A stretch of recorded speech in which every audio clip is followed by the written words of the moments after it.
this way, there's two types of motivation in life.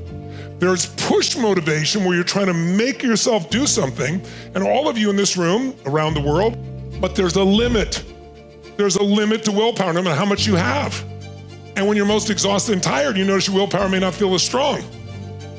So the other kind of motivation is not push, it's called pull. Pull is there's something you want so badly, you feel pulled towards it. And pull has this lasting effect that you can never get with push. So I said, okay, if I want to get that, I need a result that's really, that person's after, that's compelling. It needs to be really clear. It needs to be clear, it needs to be compelling. It can't be general. I want to make more money. Fine, here's $1, get out of here. Unconsciously, you've already achieved the goal. I want to lose some weight. You lose a pound, you've done it. So I got to get people to be much more clear on the results and make them so compelling that they're going to want to behave a different way. But what's going to actually determine your behavior? It's going to be the state you're in. So your mental, emotional state, if you're in a pissed off state, are you going to behave the same way as if you're feeling playful? Yes or no? Of course not. You know that. You could, but you won't. Because our behavior, our actions are shaped by our state. So the biggest mistake most of us make is we're trying to get ourselves to do something to get a new result, but we're not in the right state. So you see this all the time. Someone say, I know, I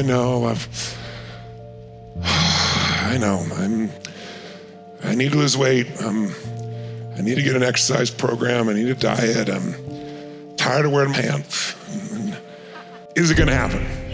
Not in a million years. Why? You know why? Because they're not in the right state. But have you ever been, how many have been in something where you didn't do it, and got mad at yourself till one day it's like, not another day, not another hour, I'm changing this now, and you took massive action. What was that? That was a different state.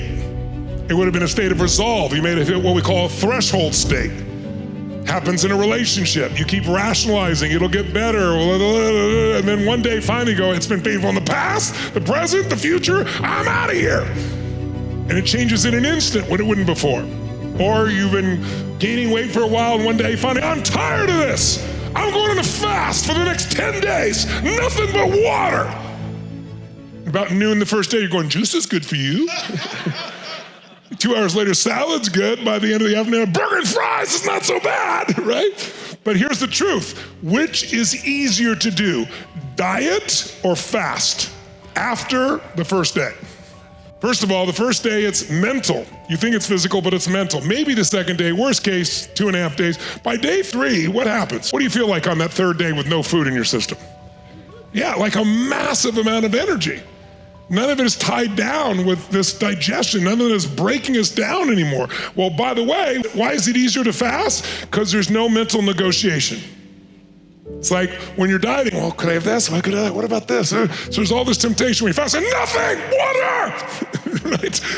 You don't even negotiate. You're in a state of resolve when you fast. And when you're in a state of resolve, you will have radically different behaviors. And those radically different behaviors can produce radically better results. So, and we all know how to manage our state. What are the two primary ways we can manage our state? Number one, a radical change in your physiology, the way you move, the way you breathe. You got to do that with your time as well. If you're just sitting there doing these things, stressed out, you need to get up and change your state. But the other way we can do it instantly is changing our focus. Remind yourself, focus equals feeling. Whatever you focus on, you're gonna feel. Even if it's not true, you're gonna feel it. So you gotta make sure you're focusing on what you want, not what you don't want. You know, people think about driving a car and they don't think it's much of a sport, but if you ever driven a race car at 125, 135, 145, I've driven one at 235 miles an hour, every muscle in your body locks, because it takes more focus than anything. Every energy is there. It's pure adrenaline. Racing school. They put me in the race car, and I'm working with Bob Bondurant. He had Bondurant Training School. He was a really brilliant guy. And he says, I'm gonna show you what a car can do. And I'll never forget getting this car. I'm in the passenger seat. I'm locked in, I got my helmet on. And he made that car do things I knew for sure were gonna crash. We were at Laguna Seca, if you're not familiar with that, in San Francisco area. It has what's called a corkscrew, where you're going straight at a wall. And he was going 125 miles an hour straight at the wall and then whipped around it. I mean, you know you're gonna die. And you're going so fast and you're just barely feels like missing what's going on, just the edges of what you're gonna hit. And we did the whole thing and he stopped, braked, my heart's beating out of my chest. And he looks at me and goes, and you'll be doing that in 4 days. I'm gonna put you in a spin car. You're the metaphor fresh, thinking about your time and your life. What's a spin car? Well, I'm gonna have you drive the car, and as you're driving, there's 4 buttons here on my side. You're sitting there, you can see them now, but you won't be able to see them when you're driving. I said, oh yeah, I do see those. He goes, if I push any one of those 4, it picks up one of the 4 wheels. It lifts it off and will spin out of control in that direction. He goes, you see that wall? I said, yeah. He goes, if we hit it, 1 of 2 things happen. We damage the car and you gotta pay for it, or we damage each other, which would be a much more painful and horrible experience. He goes, so you need to succeed. And yet I'm still gonna push you, and I don't have a brake here and I don't have a wheel. You're in charge. He goes, so you're gonna focus, but what's gonna happen, I'll watch and I'll know the moment you lose concentration, and when you do that, I'm gonna hit the button and we're gonna spin out of control, and your job is come out of a spin. And what a great metaphor for life. So I said, what's the secret? He goes, it's so simple. Focus on where you want to go, not on what you fear. That's a simple principle. Once again, I have cognitive mastery at this point. You guys remember this? I understand, and therefore I think I know. How do I know? Because we get in the car, and for me it's a competition. I don't know about you guys, but like, he's not gonna take me. I'm doing this thing, man. We get to 100, 110, 120, and like I'm focused. But does the universe ever push the button when you're ready?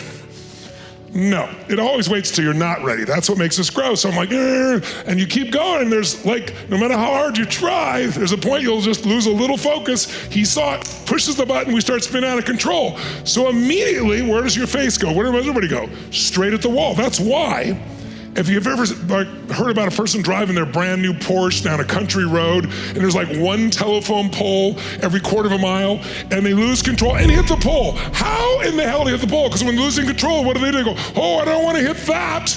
And whatever you focus on, you unconsciously steer towards. I'm going to say that again, because it's for life. Whatever you focus on, you unconsciously steer towards. What do most people focus on? What they want or what they fear? What they fear. And what do people fear? Losing what they have or not getting what they want. When you start doing things right, do you instantly get rewarded? Yes or no? Not usually. There's usually something called lag time, L-A-G, lag time. Because you have so much momentum that even though you're doing the right thing, it doesn't correct instantly. It's like when people go, I've been on a diet for 4 days, I haven't lost any weight. Well, you've been a pig for 40 years, what do you think?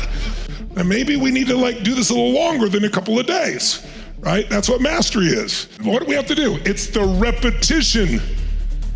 Oh, it's not enough to understand it. I understood I shouldn't look at the wall. You're gonna understand you shouldn't keep asking yourself, what should I do? But it's your habit for a lifetime.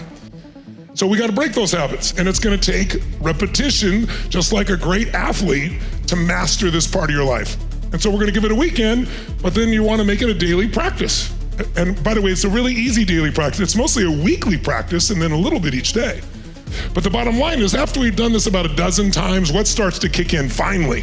Because there's so much emotion while you're learning on this one, high levels of emotion, like information without emotion is barely retained.